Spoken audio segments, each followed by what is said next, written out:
менің видеоларымды көріп, комментарий жазып, лайк басып, қолдап жатқан барлықтарыңызға мыңда бір рахмет. Мен сіздердің осы мені қолдап жатқандарыңызға шабыттандым да тағы бір автосалонға келдім. Бұл жердің бағасын көреміз. Жақсы көліктер бар. Және де бұлардың жаңағы условияларды жақсы екен. Сондықтан көреміз, комментарий жазамыз, лайк басамыз. Бір өтінішім бар. Өтінішім қарапайым. Мен айттым, қазір менде мына парфюм бокс алғандар арасында автокөлік қойдым деп. Кім көліксіз жүр, кім әке шешесіне бауырына көлік сыйлағысы келеді, кім қарызда жүр, білмеймін, жалпы кімге осы автокөлік керек нақты. Мен керемет парфюм бокс, бағасы 5-ақ мың теңге, өзіндік құны 25 мың теңге, ішінде 5 мг женский Gucci Quilty деген, и 20 мг Aqua di Gio Giorgio Armani. Иісіне, стойкысына гарантия берем.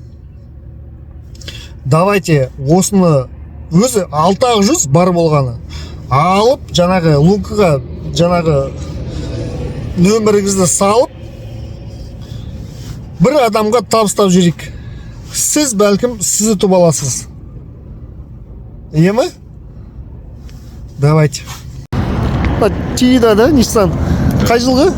2008 жылғы. 2008 автомат коробка. Автомат перекидка емес, заводской левый руль, объем 1.6. Бағасы 3 миллион 400 мың теңге. 3 миллион 400 мың, да? Газ бензин бе? Так, бензин тек. Тек бензин, да? 3 миллион 400 мың, 2008 Nissan Тида. 20 неше банкпен жұмыстайсыңдар? Так, барлық банк бар ғой айтқанда. 22 банк бар, в общем, бұл жерде. Так, Kia Picanto 5 миллион бағасы. 5 миллион жылы? 2014. 2014, да? 2014 5 миллион. 1.2 объем, тек бензин, газ қойылмаған. Иә, әйел адамдарға жақсы екен. Но тоже сондай ғой, да? Сондай комплектациясында тек разница. Мынада патрониктан басқа заттар жоқ. 4 миллион 800 нан бағасы. 4 миллион 800, да? 2014. 4 миллион 800, 5 миллион. В общем, комплектациясында разница бар. Мынау сәл 200 мыңға төмендеу бағасы. Мынау бізде Chevrolet R-Ravon ба? R3 ғой, R3. 2020 полный родной краска, механика коробка, 4,5 бағасы. 4 миллион 500, 2020 механика, газ бензин ба? Бензин тек бензин. Lexus GS 95 жылғы, объем үштік 6 цилиндр, 3 миллион 100 мың бағасы. 3 миллион 100 мың, да? 6 цилиндр. Автомат. Осындай Lexus бар. Так, келесі Ravon. 5 миллион бағасы, 2020, коробка автомат, салон жиналған полный. Мультируль там, айын жиналаттан. Бір-екі жерінде несі бар екен, да? Мятиналар бар екен, да? Бір-екі жерінде мятиналар бар, капотында есігінен байқап тұрмын. Бағасы 5 миллион, автомат коробка дейді. Мультируль, в общем, салон жинаған дейді, жақсы. Салон енді қазір кілті жоқ, сондықтан ашық тұр ғой, ашық тұр автокөлік. Көрейік.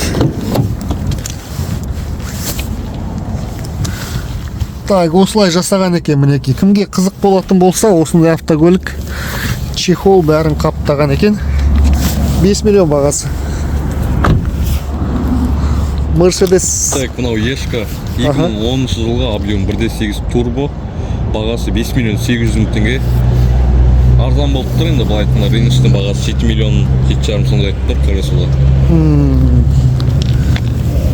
5 миллион 800 мың, да? Жылы? 2010. 2010. 5 миллион 800, 2010. Ешка. Таза қазақ дейді. Іздеп жүрген адамдар болса, мінеки осындай. Ашық пекен, жабық тұр, да? Жабық қаха. Бізде Kia ме? Chevrolet па? Aveo. Бағасы? 2013 жылғы бағасы 3 миллион 200 мың теңге, 1.6 автомат. Так, 2010, 3 миллион 200, 1.6 автомат. 2013. 2013, да? Бензин ғой, да? Газ бензин. Газ бензин.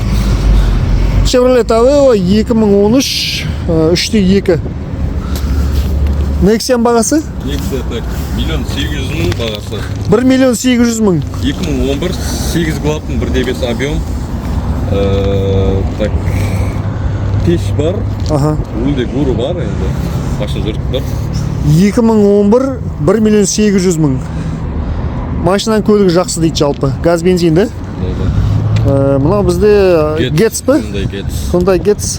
2008 жылғы коробка автомат, объем 1.4, бағасы 3.400.000 теңге. 3.400.000, 2008 Hyundai Getz шағын автокөлік іздесеңіздер, міне осындай. Қазір енді бензиннің қымбаттауына байланысты экономна жүремін десеңіздер, осындай автокөлік алсаңыздар болады. 3.400.000 бағасы, Иә. Жақсы. Құрметті көрермен, мына қараңыз, 2018-дің Lexus'ы қазір бұл грузин нөмірмен тұр. Қазір қазақ болуымен бұл жерде автокөліктерді қазақ қылып алып кете аласыз, сондықтан сол бағасын айтамыз. Неше екен бұның бағасы? 21.400.000-ға шығады. 21.400.000-ға шығады дейді. Кімге мінекей қызық болатын болса, Винкоды Carfax'тан қарасаңыздар да болады.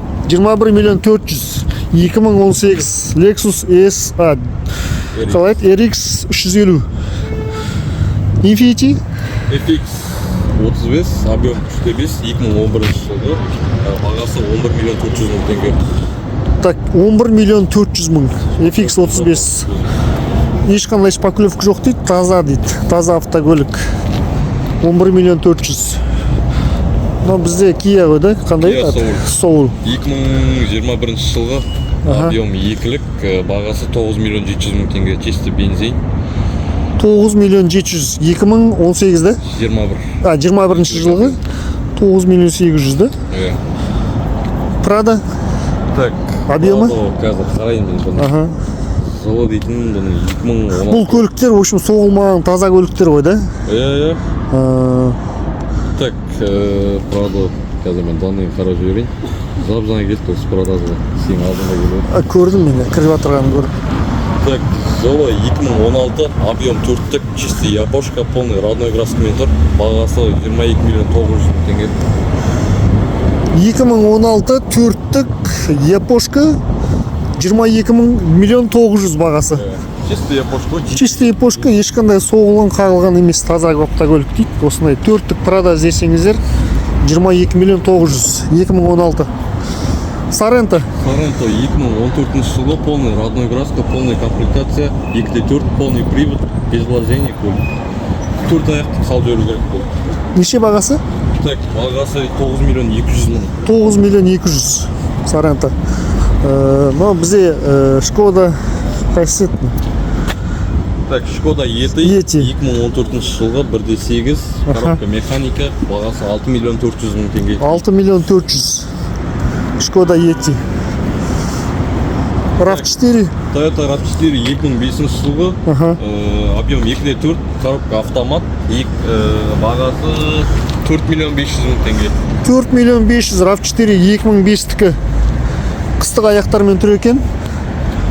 Мына жерінде азма сколы бар екен. Жалпы RAV4 таңдайтын болсаңыз қайсысын аласыз? 2005, мына жылы қай жылы? 2014 6.200.000, мынау 2005 неше еді бағасы? 4.500.000.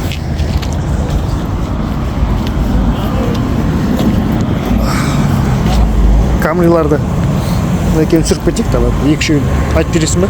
Так, мынау 6.700.000 теңге, 2010 жылғы SE комплектация, объем 2.5, кәдімгідей коробка автомат, бағасы 6.700.000. Так, 2010 45-тік 6.700.000.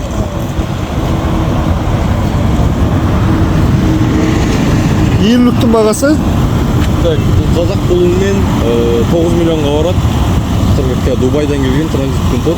2014 жылғы, 2014 2.5 Дубайдан келген транзитпен тұр дейді. 9 миллионға барады бағасы дейді. Так, мына жерде кімге қызық болатын болса. Аха.